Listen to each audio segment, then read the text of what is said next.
In September 1999, I had one of the most unforgettable experiences of my life as a ham radio operator, an incident that truly demonstrated the power and responsibility of amateur radio communication. During that period, the Meteorological Department had announced that a cyclone had formed in the Bay of Bengal. However, their forecast covered a very wide area, suggesting landfall somewhere between Ongole and Kakinada without pinpoint accuracy. At that time, I was operating a ham radio station from the Andhra Pradesh Secretariat. It was around 9 p.m. when I was actually monitoring the net frequencies. Suddenly, I heard ham radio operators from Kenya urgently trying to establish contact with any station in Andhra Pradesh. Fortunately, I was available and immediately responded. After identifying myself, the Kenyan operator conveyed a critical message: a severe cyclone, what he described as a killer cyclone, was likely to cross near the Krishna River mouth, especially around Machilipatnam, and could cause devastating damage, particularly to Divi Island. Although the information sounded serious, I faced a dilemma. As ham radio operators, our responsibility is to relay officially verified information from authorized government sources such as collectors, MROs, or other competent civil authorities to higher officials. This message, however, came from an international amateur radio source, not from an official channel. I hesitated to pass it on immediately. This caution came from a past incident where a ham radio operator had relayed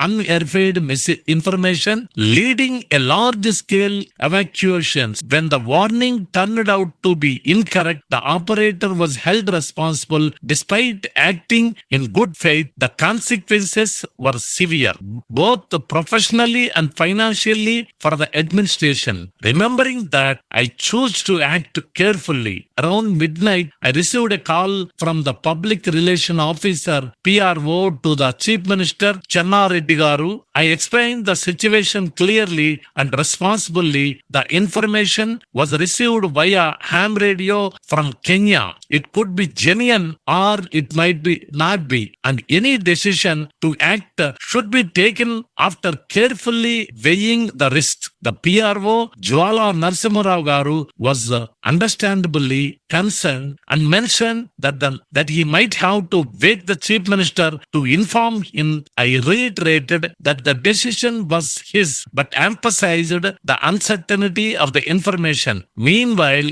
a reporter from the Udayam newspaper was present with me, observing the entire communication process. He carefully noted all the exchanges, including my discussions with the international operators from Russia and the United States. I had requested them to remain active on the frequencies, anticipating possible communication breakdown due to the cyclone. In those days, there were no mobile phones. Communication depended heavily on landlines, which were highly vulnerable to storms. I explained to fellow operators that strong winds, possibly reaching 250 kilometers per hour, could disrupt all conventional communication systems. Ham radio would then become the only reliable link. I also discussed the technical challenges like skip distance, where short distance communication becomes difficult, and how relay stations across long distances could help pass messages effectively. Despite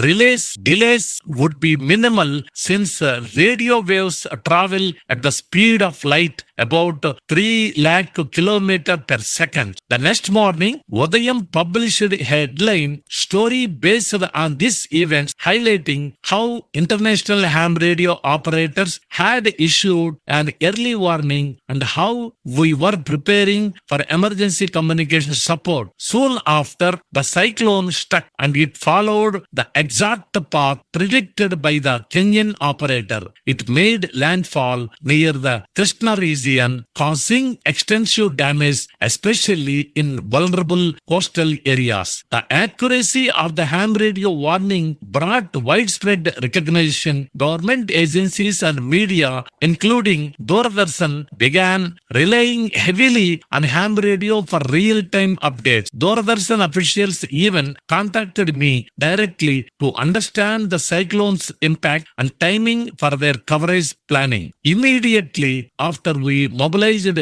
to provide field support, traveling via Vijayawada, we proceeded to Kakinada and other affected areas. Along the way, we had a brief but memorable interaction when Rajiv Gandhi, the late Prime Minister, who was then the leader of the opposition, visited a ham radio station. He personally spoke with the operators and gathered first-hand information. A truly proud and unforgettable moment for all of us. We established communication networks across key locations, including Vijayawada, Machilipatnam, Kakinada, Nagalanka, Koduru, and other vulnerable regions. Using both VHF and HF systems, we ensured continuous communication support for rescue and relief operations. Our efforts proved invaluable. The government and the public deeply appreciated the role of ham radio during the crisis. This experience remains one of the most significant moments